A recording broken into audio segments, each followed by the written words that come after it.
Buenas tardes, queridos inversores, y bienvenidos a este encuentro digital totalmente gratuito y patrocinado por Divacons Alpha Value y por robertomoro.com. Contamos hoy con Roberto Moro para responder a vuestras preguntas de análisis técnico. Contamos también con Alberto Roldán, socio de Divacons Alpha Value, que os hablará de fondos. Por supuesto, Yolanda Moro, que se encarga de coordinar todo el evento, y aquí el que os habla, que intentará resolveros algunas de las preguntas de renta variable. Permitidme, por lo menos para empezar, que os presentemos, por lo menos lo que es la página de Divacons. Muchos de vosotros pues, nos habéis pedido que os comentáramos un poco en qué consistía esta página, ¿no? Es una página de socios que intentamos que no haya publicidad, que no haya información que os lleve a otras cosas que tener el análisis, que es al final lo que queréis, ¿no? Ese análisis tanto fundamental como técnico y con mucho contenido y en castellano. Para esta página de socios, que podéis pedir una prueba totalmente gratuita y sin compromiso durante 15 días, podéis acceder pues, a todo el análisis, aparte de estos diarios de mercado. Hoy, por ejemplo, y más hemos compartido en abierto el diario de mercados del día de hoy, en el que bueno, pues, tenéis prácticamente 35, 40 páginas de análisis con toda la actualidad, tanto desde el punto de vista financiero, económico, macro, micro, con notas de análisis financiero, patrocinado, por supuesto, por los analistas de Alpha Value, con notas sectoriales, con estudio de compañías, por supuesto, con la evolución muy brillante de las carteras de renta variable que gestiona Alpha Value, y también insistiendo pues, en Estados Unidos, con todos los resultados, con nuestras recomendaciones, mercados europeos y también el mercado español. Y, por supuesto, en el formato vídeo que pensábamos de Roberto Moro, que era mucho más interesante debido a que se trata, por supuesto, de vídeos, ¿no? Entonces, de gráficos. Entonces, en los vídeos pues, podéis encontrar, como no, todo tipo de detalles y las recomendaciones del gran experto de análisis técnico. Sin más preámbulos, si os parece, comenzamos con las preguntas que nos habéis ido formulando y que vamos a ir respondiendo de forma ordenada. De acuerdo, pues vamos con la primera pregunta. Se la realiza a Roberto, es de parte de Juan Carlos, y le pregunta: ¿creéis que habrá una caída a mínimos de la bolsa tal y como ocurrió en marzo de 2020? Si es así, ¿cuándo creéis? Bueno, a ver, pregunta complicada donde las haya, ¿no? Porque en el largo plazo, a ver, la variable que probablemente peor se maneje en términos de análisis técnico sea el tiempo. Por lo tanto, cuando eso pueda suceder, que a mi entender sí va a suceder, pues es complicado de tratar de determinarlo en el momento actual. Pero al final, el IBEX, que era la pregunta, el IBEX va a hacer lo mismo que haga el mercado del DAX y del Eurostoxx, amplificándolo para bien o para mal. Y estos, a su vez, van a hacer lo mismo que hagan los mercados americanos, que son los que hoy por hoy y desde hace muchos años guían al mercado, ¿no? Vamos a tomar como referencia el gráfico del Dow Jones. Voy a limpiarlo todo para verlo mejor. Y está claro que nos encontramos inmersos en un escenario alcista que aún no parece haber finalizado y que comenzó en el año 2009. Si esto hasta aquí fue una onda 1, esto fue una 2, hasta aquí 3, esto fue 4 y estamos en 5, dado que la onda 3 habría sido la más larga de las 3, como casi siempre sucede, la 5 debería tender a la igualdad con la 1. Eso quiere decir que si la 1 duró 2 años y un mes, pues le puede quedar perfectamente al mercado un año aún de subida. Porque yo me resisto a creer que esta caída que vivimos en febrero del año pasado y que solamente duró un mes, me resisto a creer que por mucho que en realidad supuso una corrección proporcional de Fibonacci del 50% de lo que había sido toda la subida previa, prácticamente ahí, 50%, yo no creo que sea en absoluto coherente que a todo un escenario alcista que habría durado 11 años, desde 2009 hasta 2020, le corresponda una corrección de solamente un mes. Por lo tanto, creo que esto fue solo la onda 4, que estamos en desarrollo de la 5, y cuando finalice, sea cuando sea que suceda, entonces sí creo que entraremos en una corrección en forma de enorme onda 2 a lo que corresponde a una enorme onda 1. ¿Esto qué quiere decir? Que previsiblemente veremos niveles por debajo de los mínimos del año pasado, y si esto es así, En todo caso, el IBEX 35 va a hacer exactamente lo propio, al igual que el resto de los mercados. El problema es de timing. ¿Cuándo sucederá eso? Pues no lo sé. Al final no conviene obsesionarse con escenarios de largo plazo porque en el fondo para tomar decisiones de hoy, de mañana o de dentro de una semana no nos van a valer absolutamente para nada. En su momento tendremos niveles que nos adviertan de correcciones, primero de corto plazo, luego de medio, y en algún momento tendremos confirmación de que estamos en un escenario correctivo de largo plazo. Hoy por hoy ese escenario no se está produciendo en absoluto. Y ya digo, mejor esperar a que sean los gráficos los que nos confirmen un escenario u otro.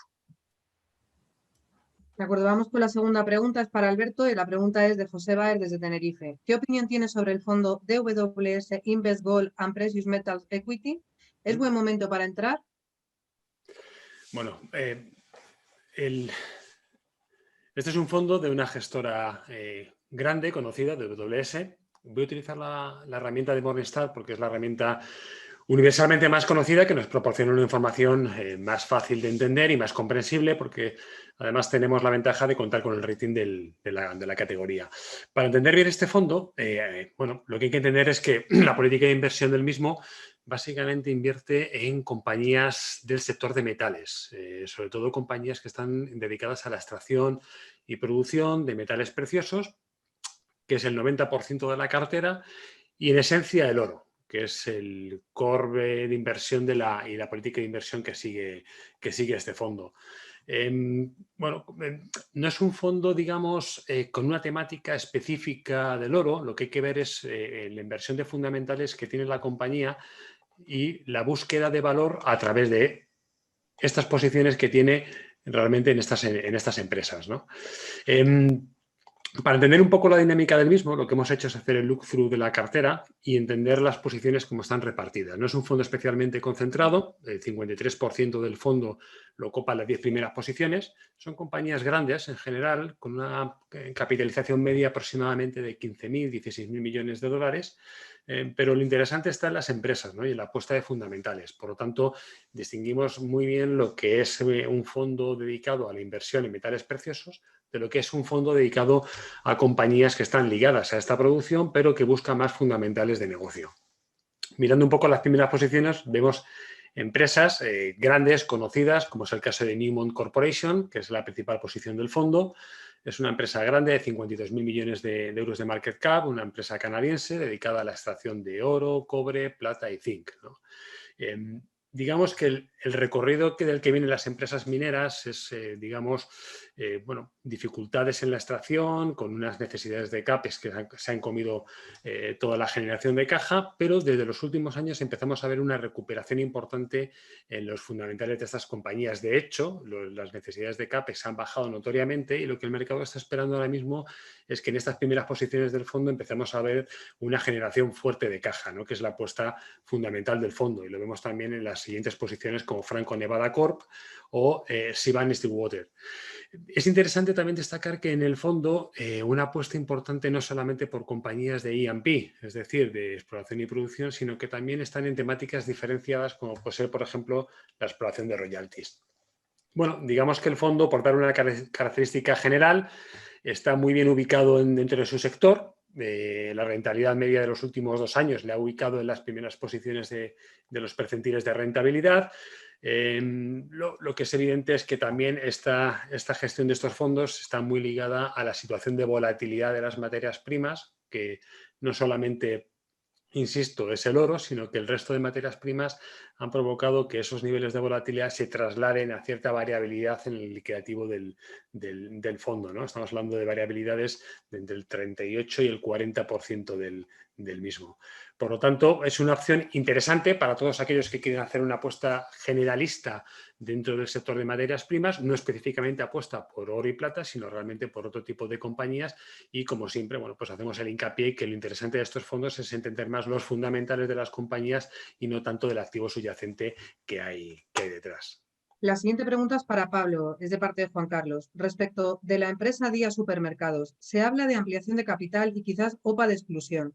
¿Crees que hay posibilidades de que Friedman se quede con las acciones de inversores minoritarios? Si es así, ¿a qué precio? ¿A cuánto creemos que podrían llegar los precios de las acciones de esta empresa en el medio y largo plazo? Bueno, la verdad es que muchos de los clientes retail han sufrido la cotización de día, la ampliación de capital de 500 millones de euros, la que Letter One, el vehículo inversor del señor Michael Friedman, pues digamos canjeaba deuda por acciones para forzar a la banca, ¿no? Al final, el mayor accionista, el acreedor de la cadena de supermercados, pues estaba acorralando a la banca, ¿no? Con esa nueva renegociación de la deuda. Y bueno, pues la verdad es que la nueva estructura de capital de la empresa sigue siendo deficiente. Al fin y al cabo, en Divacons Alpha Value no nos gusta el sector demasiado y menos día. Es decir, la competencia en España es muy obvia y cualquier español conoce la dura competencia, sobre todo de Mercadona o cualquiera de las cadenas de supermercados.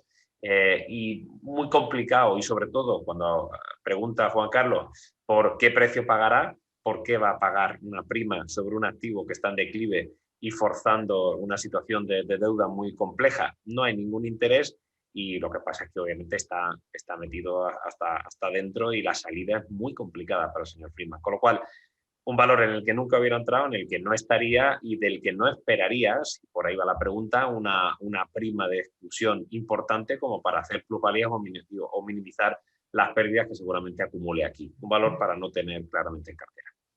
De acuerdo.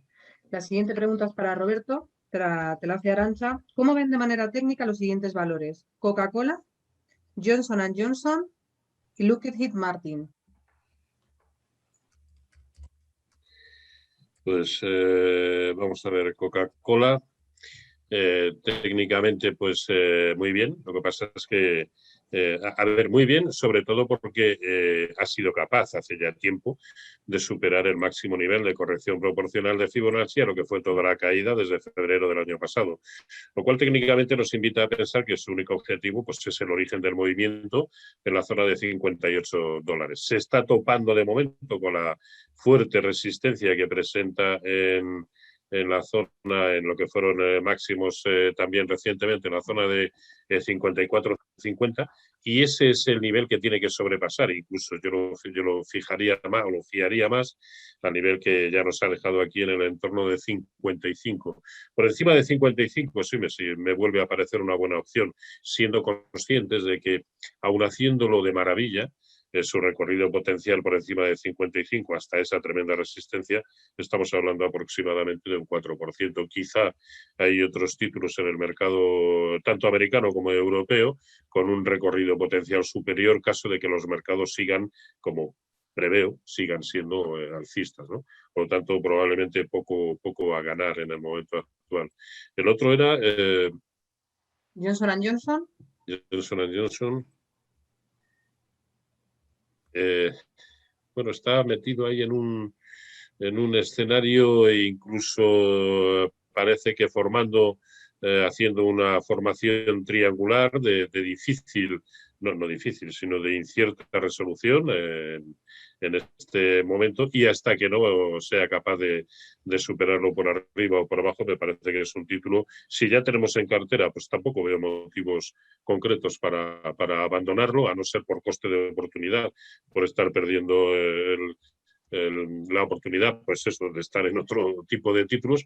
No me parece especialmente peligroso, pero tampoco me parece especialmente atractivo para entrar en el momento actual. Así que aquí sí que merecería la pena saber si la pregunta se plantea pues para entrar en este momento o porque ya la tenemos en cartera. No veo ningún motivo para salir ni para comprar. ¿Y el otro era? Lockheed Martin. Nos dice el RIC. LMT. Sí. LMT.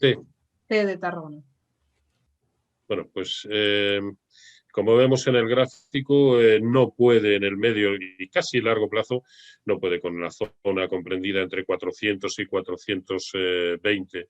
Y ese es el nivel que debería superar para recuperar la confianza en un título que, por otro lado, lo ha hecho bastante bien, pero que viene subiendo casi sin solución de continuidad desde 320. Y perfectamente podría acometer correcciones superiores. Y aunque no sea así, hasta que no lo veamos por encima de 420, a mí no me parece que sea un título en el que de momento recuperar la confianza. Insisto en que hay títulos también en el mercado americano con un potencial superior y con un aspecto técnico mucho más claro. Alberto, ¿es un buen momento ahora para entrar en oro y en plata? ¿Nos pueden indicar algún ETC?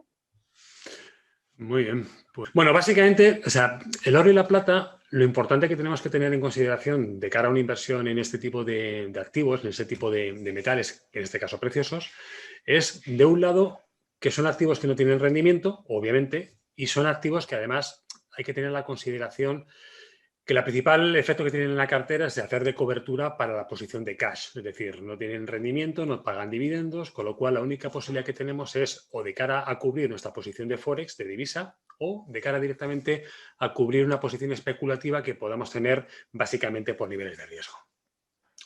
En los últimos años lo que hemos visto es una situación, digamos, de ida y vuelta en el oro y la plata, que viene muy de lejos, desde prácticamente la ruptura del patrón oro. Para poner un poco en antecedentes, en los últimos 40 años hemos visto cómo la deuda americana ha crecido 3,5 veces por encima de lo que le ha hecho el PIB americano. Y eso pone de manifiesto cómo la situación de economía se rompe y tiene una fractura en ese momento en el cual el oro deja lugar ese papel preponderante que tenía hasta entonces como reserva de divisa mundial, ¿no? Que pasa a ocupar el dólar.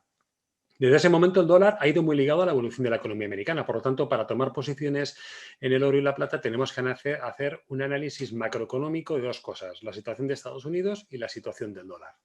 El hecho es que el déficit de Estados Unidos ahora mismo supone un 15% del PIB americano, mientras que la oferta monetaria se sitúa en 18 trillones de dólares, ¿no?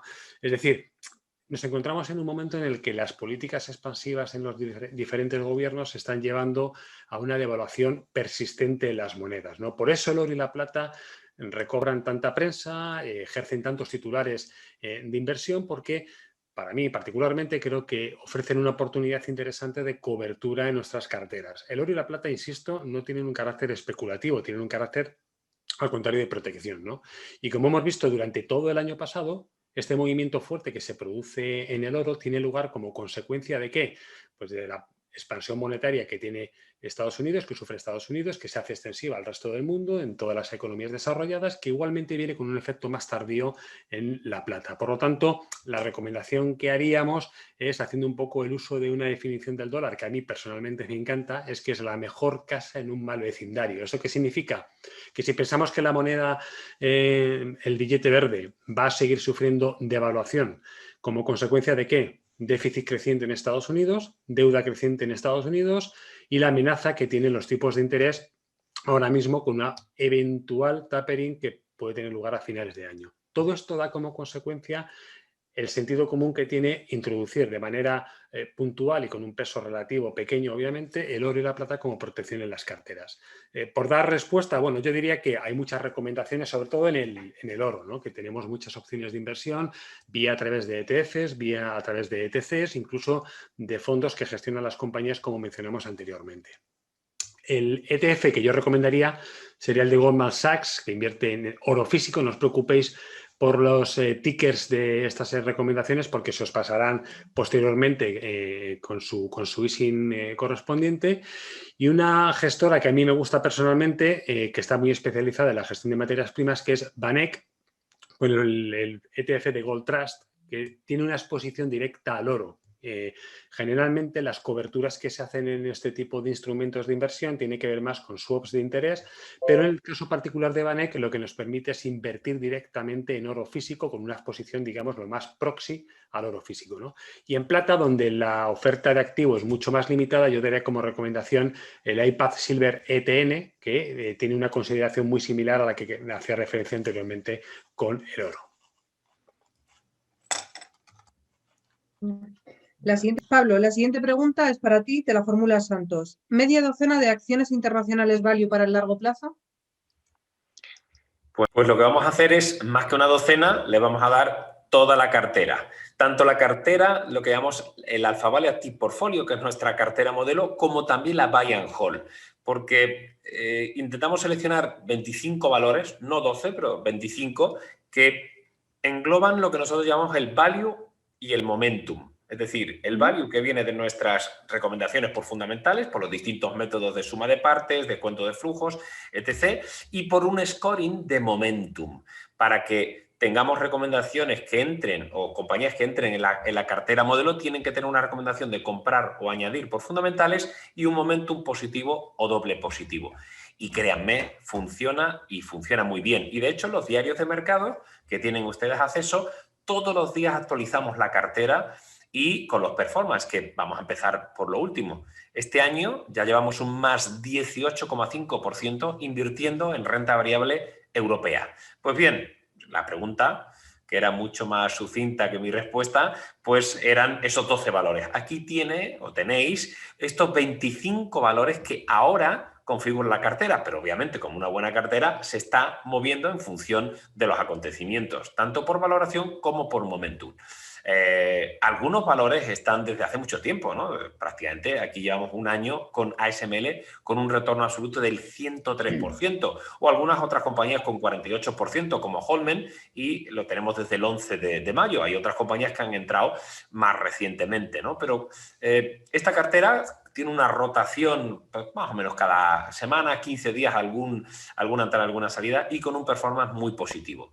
Y también otra cartera que se mueve menos, pero que tiene unos criterios distintos, lo que llamamos el fundamental strength, valores que son puro value y que no entran en los criterios de momentum, que es la que le llamamos el buy and hold, el comprar y mantener. Y también son 25 valores. El año pasado, por ejemplo, con el momento tan complicado del COVID, esta cartera evolucionó especialmente bien. Entonces, bueno, pues es cierto que la performance fue del 8,29%, subiendo un 6,29% en un año tan complicado. Y sobre todo en los momentos más difíciles, la cartera evolucionó muy bien. Hay algunos valores que están más o menos caros, pero se defiende, digamos, un modelo de negocio y la situación de cada compañía dentro de su sector. Digamos que es una cartera de calidad, ¿no? Ese buy and hold. Con lo cual, estas carteras, tanto la cartera modelo como la buy and hold, la tenéis todos los días actualizada, como decimos, en el diario de mercados que podéis pedir en divacons.es, y que de hecho cuando hay algunos cambios explicamos por qué están entrando o están saliendo dichas compañías. Y además aprovecho, si me permitís, para deciros que esto es el esqueleto de un fondo de inversión que gestiona Value Tree, con nuestra filosofía Value Momentum, con esta cartera modelo Value Tree Best Equities, que está funcionando francamente bien y estamos muy orgullosos de colaborar dando ese asesoramiento a la gestora Value Tree. La siguiente pregunta es para Pablo y para Roberto. Si te parece, Pablo, la contestas tú primero y después sigue Roberto. Previsible evolución del índice sectorial bancario europeo desde el punto de vista técnico y fundamental. Bueno, desde el punto de vista fundamental, la verdad es que el sector lo está haciendo especialmente bien. Tenemos una subida de la curva de tipos que está siendo, yo creo que lo he comentado muchas veces en los podcasts que hacemos de los diarios de mercados, hay un camino indefectible de caídas de los precios de los bonos y subidas de rentabilidades. ¿Por qué? Porque hay inflación. Hay algo en Europa, pero sobre todo Estados Unidos ya está en el 2,6%.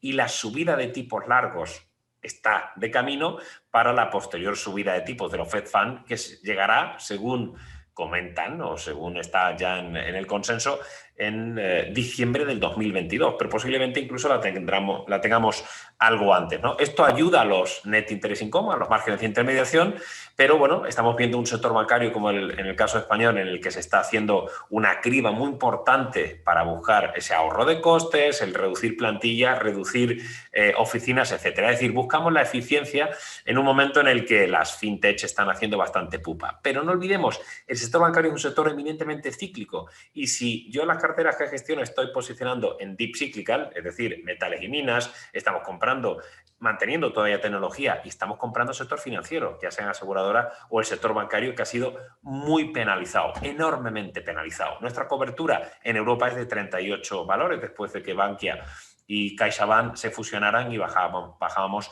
un banco en cobertura, pero con unos upside bastante potentes. En conclusión, y sin enrollarnos, los resultados del sector bancario norteamericano y europeo están siendo satisfactorios, el ciclo está mejorando, el segundo semestre debe ser de crecimiento, por lo tanto, tener posiciones en el sector bancario nos parece bastante razonable. Tenemos a BNP, tenemos Intesa San Paolo, en cartera modelo tenemos a Santander, cada uno resultados bastante brillantes con menos provisiones y cierta recuperación.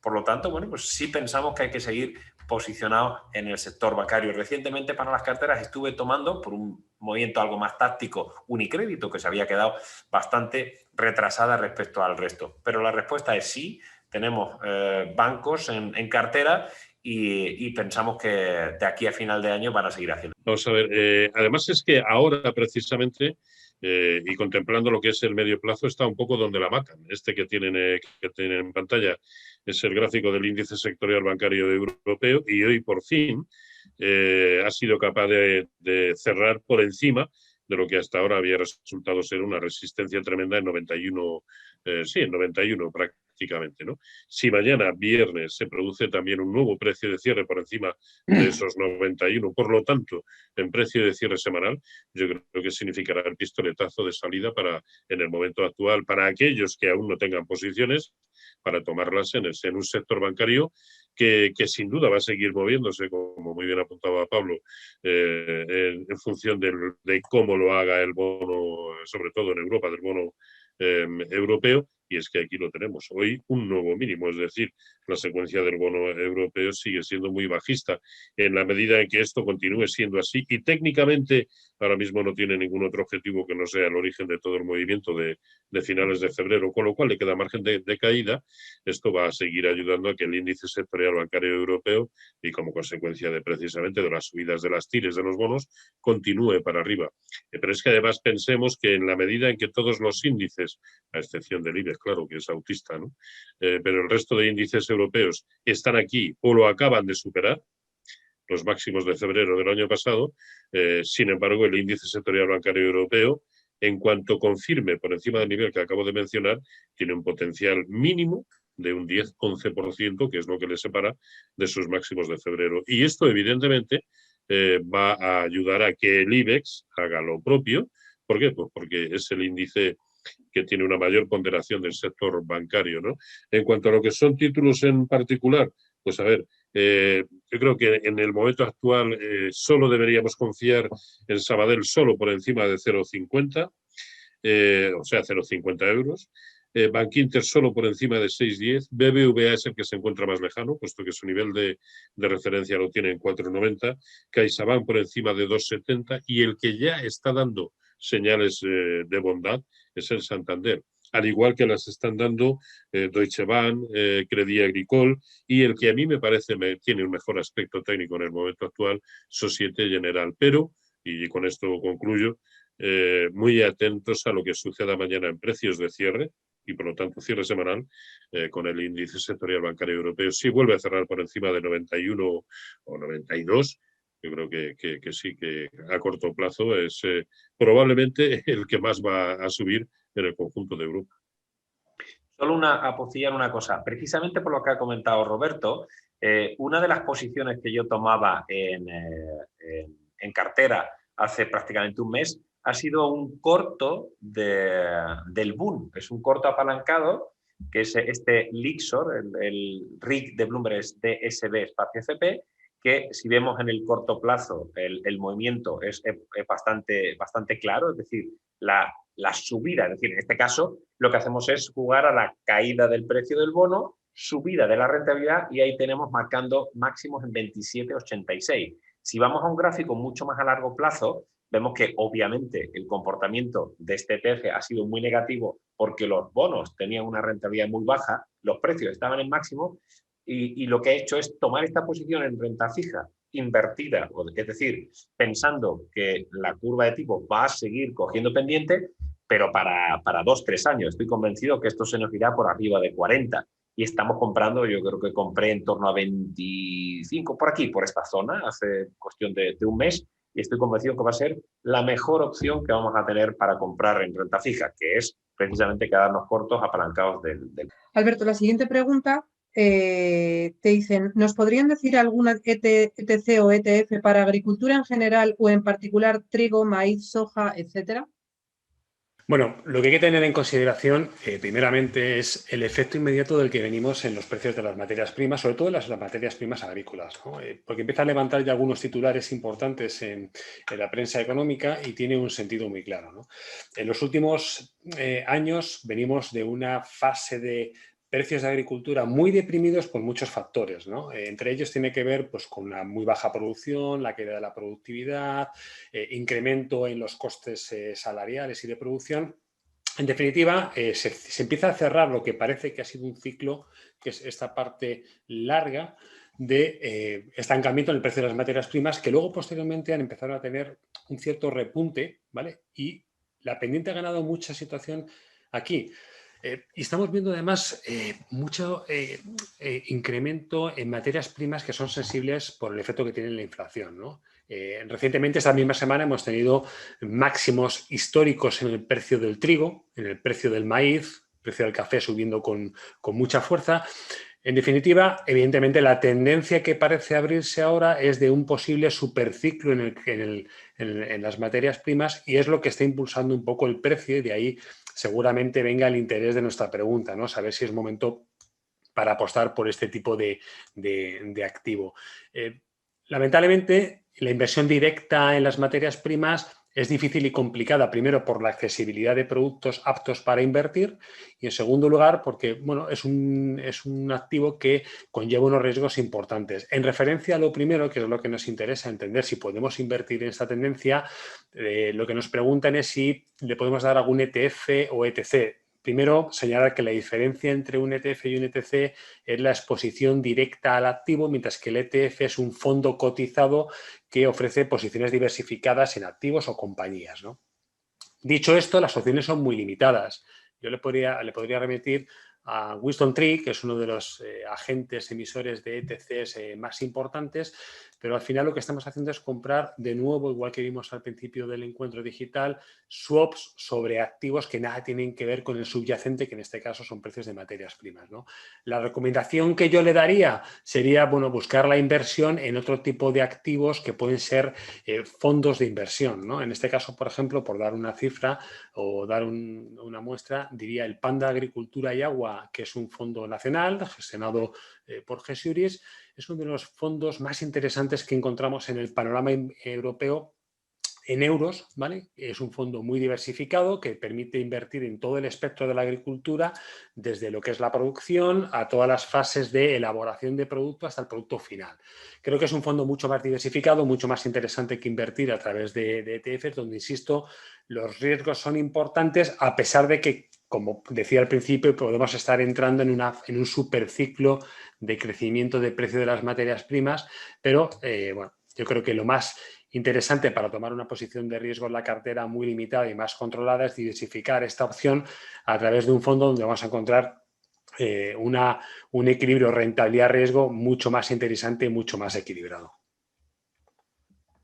De acuerdo, la siguiente pregunta es para Pablo, te la hace Jonander. Me gustaría que me hicieras un análisis completo de la compañía del DAX Fresenius. Estoy comprado a 38,395 euros. Vale. Bueno, sin enrollarme mucho. Lo importante aquí es diferenciar, ¿no? Tenemos por un lado Fresenius, que es una compañía de servicios de salud alemana, pero también tiene clínicas y geriátricos, ¿vale? Y después está Fresenius Medical Care, que es la compañía especializada en servicios de diálisis, ¿eh? Lo digo porque muchas veces hay muchas dudas. En Alfa Value cubrimos las dos. En el caso de Fresenius, la verdad es que el potencial es enorme. Le estamos dando un potencial del 45,9%, aunque, ojo, no olvido los resultados del tercer trimestre y ese profit warning, las caídas que se produjeron en octubre del año pasado. Va a presentar los resultados del primer trimestre el 6 de mayo, veremos a ver qué ocurre, pero en principio es una compañía que gusta mucho a nuestros analistas, que tiene unos ratios bastante interesantes, pero insisto, el tema de la publicación de resultados es lo que me preocupa, ¿no? Pero bueno, hay que reconocer que ha ido recuperando el terreno perdido y que ahora desde luego goza de un buen momento. Preguntas para Roberto, es de José Luis González. ¿Qué opina del Bitcoin, burbuja o realidad?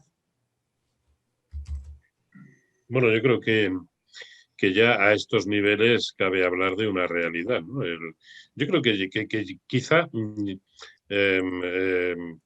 quizá ya no sea esa la discusión, sino el momento de la entrada, que habitualmente suele ser lo complicado en el Bitcoin. Pero vamos, me parece que esto ha venido para quedarse. Sé que esto es una frase muy recurrente, pero en la medida sobre todo en que permanezca por encima de 45.500, no estarás quebrando secuencias técnicas que trae de manera importante, de la misma manera que no estaremos convencidos de que, y esto es una perogrullada y no sé, no estaremos convencidos de que reanuda su escenario alcista hasta que como mínimo cierre el tremendo hueco bajista que nos dejó con origen en $61.750. Por lo tanto, si vemos que se acerca a 45.500 y desde ahí rebota, puede ser un buen nivel para retomar el afán comprador. Y lo otro, que significará comprar mucho más caro, la otra opción es comprar cuando sea capaz de construir un nuevo máximo histórico por encima de $65.300. Pero el fondo de la pregunta, yo creo que ya no cabe dudar de eso, ¿no? Y aunque sé que es algo que nos va a seguir acompañando durante bastante tiempo, pero ya son muchos los organismos, incluso estatales, así como empresas de mucha solvencia, que le están proporcionando mucho apoyo y permitiendo plataformas y acaba de salir a cotizar Coinbase. Es decir, a mí me parece que sí, que desde luego ha venido para quedarse. Ahora, mientras tenga esta volatilidad, y eso creo que va para largo, creo que aquí debemos destinar pues como mucho un 5% del volumen de nuestras inversiones. De acuerdo. Alberto, te hace la siguiente pregunta, Arantxa. Fondos sobre el agua, agricultura e inteligencia artificial. Muy bien, bueno, pues evidentemente son temáticas muy interesantes, son de las catalogadas como megatendencias, que ya vienen de antaño porque los fondos originales temáticos empezaron su desarrollo pues con este tipo de inversiones, ¿no? Principalmente en el agua, que es uno de los más antiguos, y es donde a lo mejor encontramos un poquito más de profusión y de variedad. A mí personalmente me gustan las casas que tienen cierta especialización precisamente por ese track record, por esa historia que tienen en cuanto a la gestión y el expertise que han desarrollado en este producto, ¿no? Y ahí destacaría especialmente a Robeco y Pictet, que son de las compañías o de las gestoras que más conocimiento tienen del producto. Es importante puntualizar que cuando hacemos una inversión en este tipo de sectores, no lo hacemos con una comparativa o un benchmark específico y generalista, ¿no? Sino que son benchmarks muy particulares en los cuales quizá la comparativa en el tiempo nos pueda llevar a conclusiones erróneas, ¿no? Se trata de componer rentabilidades interesantes a medio y largo plazo sabiendo que son sectores inicialmente de corte un poco más defensivo y son compañías que tienen un perfil de crecimiento orientado muy diferente al que podemos encontrar en otras temáticas de desarrollo, ¿no? En particular, yo me quedo con este fondo de Pictet Water, que es un fondo antiguo, es un fondo que lleva una trayectoria interesante e importante. Como veis, lo que os comentaba anteriormente, Morningstar cataloga en más de 700 fondos en esta categoría, no específicamente de agua, sino de temáticas un poco relacionadas. Es un fondo que tiene una trayectoria también larga por parte de los gestores y, como podéis ver, bueno, las posiciones están muy centradas en todo lo que es el ciclo integral del agua, no solamente la parte de gestión de residuos, sino también en depuradoras, en equipos de asistencia técnica para el agua, en concesiones públicas, infraestructuras. Podemos encontrar aquí utilities bueno, pues muy conocidas en el mundo y la temática del agua. Generalmente son fondos que están muy concentrados en Estados Unidos, que es donde encontramos más variedad de empresas, y es una, digamos, es una exposición muy marcada, por tanto, a la divisa del dólar. Nos preguntaban también por la parte de inteligencia artificial, ¿no? Yo aquí soy un poco más cauto porque realmente me ha costado encontrar fondos que estén específicamente invertidos en inteligencia artificial. De hecho, cuando he hecho el look-through de estos fondos, me he encontrado con que las posiciones más importantes las encontrábamos en compañías como Alphabet, como Lyft, como Uber. Es decir, son compañías que evidentemente están muy vinculadas a la inteligencia artificial y el desarrollo, pero el peso de este negocio dentro de lo que es el conjunto de las ventas o de su beneficio operativo no es tan importante.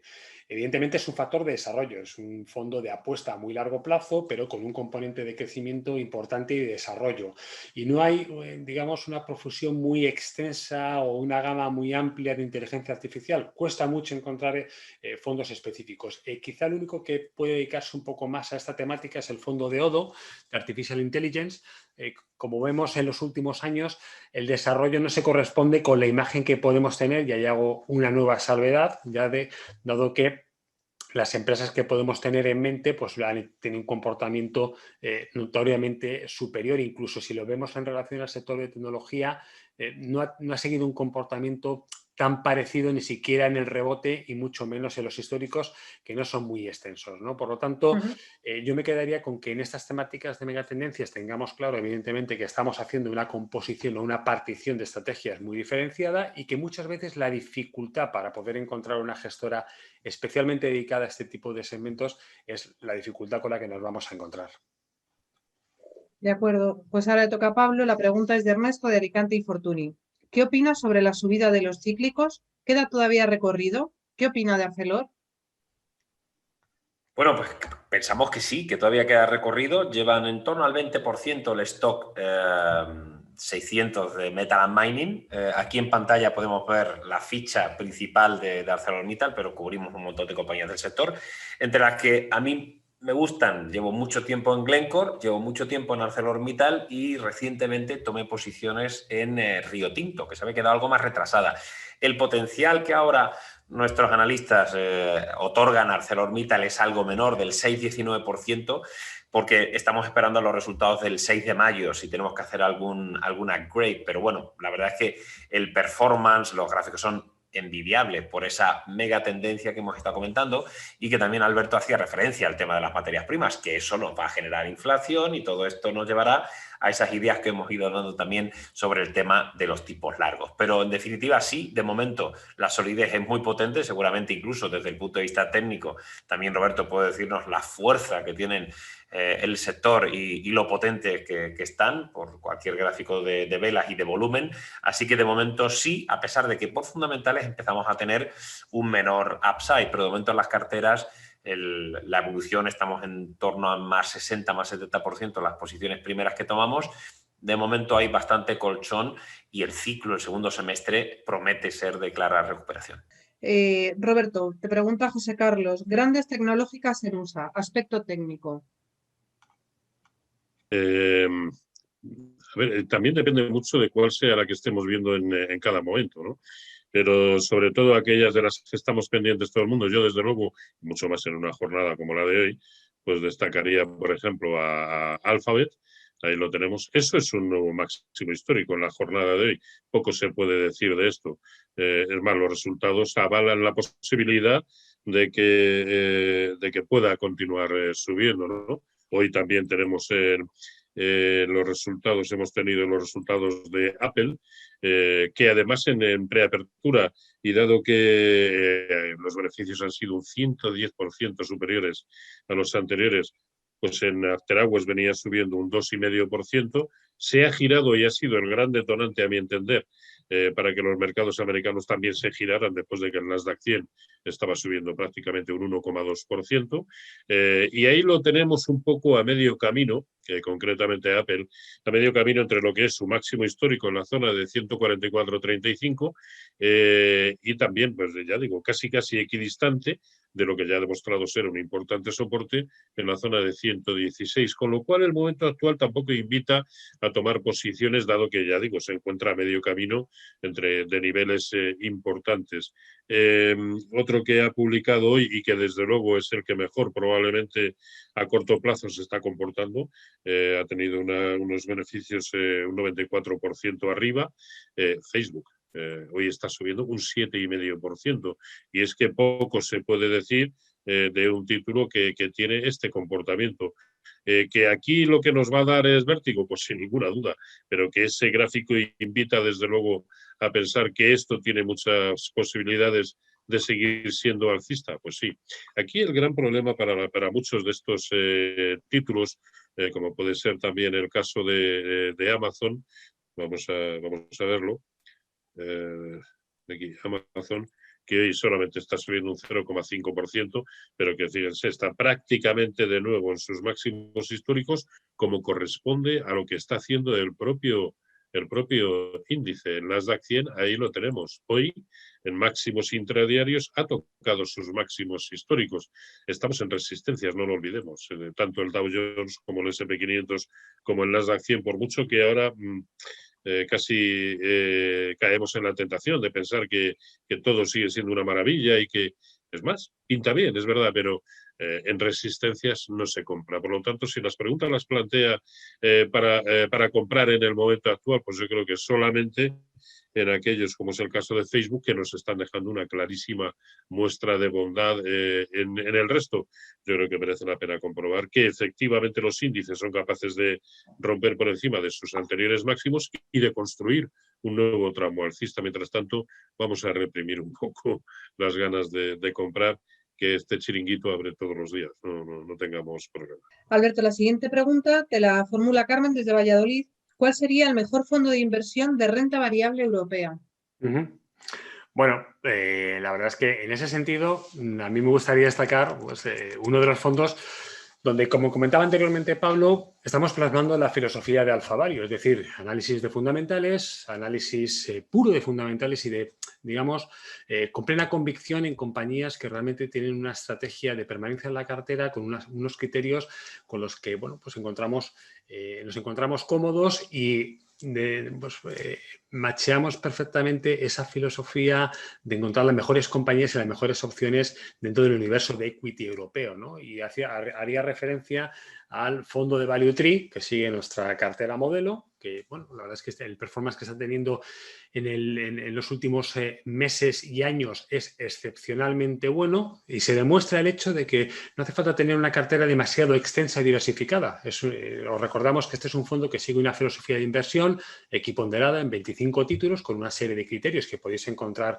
bien detallados en nuestros informes diarios y, por supuesto, en la página web de Alfa Value, pero que, como podéis ver en el gráfico, la trayectoria habla por sí sola. Son compañías muy bien seleccionadas.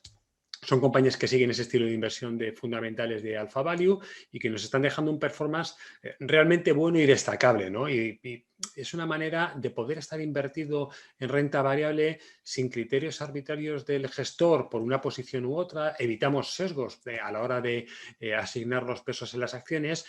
Nosotros creemos que con esa convicción, por un lado, en análisis de compañías desde un punto de vista estrictamente fundamental y además evitando cómo pequeños errores a la hora de asignar esos pesos, podemos tener éxito en la inversión, ¿no? Por lo tanto, para poder estar expuesto en renta variable europea, que además, digamos que en relación a la renta variable norteamericana, tiene un decalaje de muchos años en cuanto a underperformance, una opción válida, muy interesante y, por supuesto, rentable, como demuestra el track record del fondo, es estar invertido en este fondo de Value Tree, donde, de nuevo, os invitamos a que podéis encontrar todos los detalles en nuestro informe diario, podéis consultar todas las características técnicas del mismo y hacernos llegar, pues, como siempre, pues todas las dudas y consultas que queréis hacer sobre la composición de la cartera. Siguiente pregunta es para Roberto, de parte de María. Aspecto técnico actual del IBEX a corto plazo. Ahora mismo, muy bueno. A ver, a mí me gustaría comprobar cómo cierra mañana, viernes, por lo tanto, con precio de cierre semanal. Pero, a ver, ya son con el de hoy 2 jornadas de permanencia en precios de cierre por encima de los 8.750. Es más, los filtros porcentuales también los habría cumplido y, por lo tanto, tiene un aspecto técnico probablemente de lo mejorcito en el mercado europeo. Aunque nos extrañe, pero si el lado bueno en el sector bancario ha de ser el alcista, tampoco tiene nada de extraño que el IBEX sea el que protagonice a corto plazo los movimientos más alcistas dentro de los mercados europeos. Así que, mientras aguante por encima de 8.700, se dan todos los condicionantes para pensar que puede seguir haciéndolo muy bien. Pensemos que acaba de romper esta formación triangular y que la proyección mínima de la boca del triángulo nos lleva a visitar niveles de 9.200, 9.300 puntos. Pero es que, como vemos en el gráfico, no tiene resistencias de consideración, prácticamente ninguna, hasta la zona de 10.100, que fueron los máximos de febrero del año pasado. Lo cual no quiere decir que lo vaya a conseguir ni que lo vaya a hacer sin solución de continuidad. Pero que ahora mismo y por fin y después de bastante tiempo tiene un aspecto técnico que invita a pensar en comprar, la verdad es que sí. La siguiente pregunta la manda Miguel al email y nos dice, es para Pablo. Me gustaría saber la opinión sobre megatendencias. Si tenemos dos horizontes temporales de inversión, uno a 10 años vista y otro a 20 años, ¿cuáles creéis que serían buenas opciones de inversión en cuanto a megatendencias? Wow, desde luego, eso sí que es invertir a largo plazo. Ojalá todos los inversores fueran así. 20 años ya se me antoja demasiado. 10 años incluso es mucho, pero incluso las megatendencias con 5 años son relevantes, ¿no? Hay 3 temáticas que a mí se me ocurren y que seguro que Roberto, que Alberto también tendrán algunas en mente. Una, hemos hablado de la inteligencia artificial. Todo lo que sea tecnología relacionada con la inteligencia artificial es una megatendencia clarísima. Otra es el tema del hidrógeno, que se está imponiendo ante otras energías alternativas, y, por supuesto, las energías renovables, que aunque es verdad que ya lleva un poco más de tiempo, yo creo que le queda todavía mucha tela por cortar. Aquí, y lo he hecho en muchos medios de comunicación, muchas diferencias para que la gente no se líe. Con las energías renovables, yo apostaría por lo que en realidad son compañías de bienes de capital, es decir, por ejemplo, los aerogeneradores. Una compañía que haga aerogeneradores y que haga el mantenimiento, como es Siemens Gamesa, como es la danesa Vestas, y no tanto las utilities, que son las que compran esos aerogeneradores, esos molinos de viento, y lo que hacen es producir energía eléctrica. Ahí es donde vamos a tener una deflación en precios y una competencia muy fuerte. Pero si vamos a tener que poner parques eólicos, tanto petroleras, que están ahora invirtiendo fuertemente, como utilities, van a tener que comprar el aerogenerador, el molino de viento a Vestas o a Gamesa, ¿no? Por lo tanto, yo sí quería por las compañías que a veces muchos inversores se lían con energías renovables y entonces meten en el saco a todas. Es como meter en el saco a Apple y a Telefónica. Pues no son lo mismo. Apple está haciendo el handset, ¿vale? Pero Telefónica te está dando el servicio de telecomunicaciones. ¿Y eso crece en ventas? No, cero. ¿Y cuánto crece en ventas? Apple. Es decir, vamos a diferenciar esa megatendencia. La megatendencia es esa energía renovable, pero las victoriosas son las compañías que fabrican esos aerogeneradores. También la pregunta nos mencionaba el tema de Asia, ¿no? Porque comentaba de si queremos invertir en el mercado asiático, preguntaba Miguel, ¿verdad? Sí, la segunda parte de la pregunta, disculpa Pablo, era si queremos invertir en el mercado emergente asiático, ¿qué variables o indicaciones debemos tener en cuenta? ¿Qué sectores y zonas o países creéis que tienen más potencial a largo plazo? Pues mira, yo de hecho en los fondos suelo tener un par de ETFs, ¿no? Que utilizo mucho. Uno, que tengo desde hace prácticamente un año, es el eShares Asia 50 ETF, que lo veis ahora en pantalla, que ha evolucionado francamente bien y que ahora se está tomando un stand-by, por decirlo de alguna forma, y de hecho estaría dando oportunidades de compra. Aquí es pensar que China ha salido antes de la crisis porque el bichito le ha afectado menos. Bueno, hay muchas teorías de la conspiración, pero la realidad es que China está creciendo como una moto y lo estamos viendo. Entonces, yo creo que tenemos un nuevo punto de entrada. Es verdad que hace un año estuvimos tomando posiciones mucho más baratas, pero la visibilidad de la recuperación de China, o dicho de otra forma, ¿dónde pensamos que de aquí a un año, dónde va a estar el crecimiento? Yo creo que está claro, ¿no? Estados Unidos ha cogido de nuevo ventaja sobre Europa, pero también China y los mercados asiáticos. Y una forma clara de invertir en los mercados asiáticos es vía un ETF. De hecho, pues si vemos en este ETF, el eShares Asia, cuando vemos un poco el allocation, pues vemos las posiciones, ¿no? que están en mucha tecnología e incluso las compañías muy conocidas como Tencent, Alibaba, Taiwan Semiconductor, la coreana Samsung, China Construction Bank, AIA, Hynix o JD.com, etcétera, ¿no? Es decir, son valores muy conocidos. Y también estoy empezando a comprar algo, por comprarlo en euros, el otro está en dólares, es el Lyxor MSCI Emerging Market Asia, y que, bueno, pues en este caso los performances son muy parecidos, las zonas geográficas también, y lo que me está dando es una nueva oportunidad de entrada, insisto, mirando a medio plazo, pensando que Asia va a seguir funcionando bien. La verdad es que los índices asiáticos han tenido un comportamiento bastante más discreto, como el CSI 300, incluso el Nikkei, que tan solo sube un 5,87% en el conjunto del ejercicio. Yo creo que más que el Nikkei o que India, sigo apostando más por los mercados más tipo Taiwán, tipo Singapur, Hong Kong o el mercado chino. Por eso estos ETFs que están más, pues fenomenal. Pues hemos finalizado el encuentro digital de hoy. Muchísimas gracias por vuestra atención y por vuestras interesantes preguntas. Gracias, por supuesto, a Roberto Moro y a Alberto Roldán, y en el aspecto técnico, formidable como siempre, Yolanda Moro. No olvidéis, el próximo miércoles 12 de mayo a las 7 de la tarde tendremos el siguiente webinar. Ya podéis ir enviando todas las preguntas que tengáis, como siempre, análisis fundamental, análisis técnico y análisis de fondos o ETFs a info@divacons.es. Nada, por mi parte también despedirme agradeciéndoles la asistencia, el interés que han mostrado y también pidiéndoles disculpas por ese tremendo hackeo del que hemos sido objeto, lo cual habla también y mucho y bien del interés que suscitamos, ¿no? Pero vamos, sí, ha sido algo curioso. De hecho, yo creo que si editáramos o subiéramos a las redes el vídeo del hackeo y el troleo, seguramente se convertiría en trending topic. Así que nada, nuestras disculpas.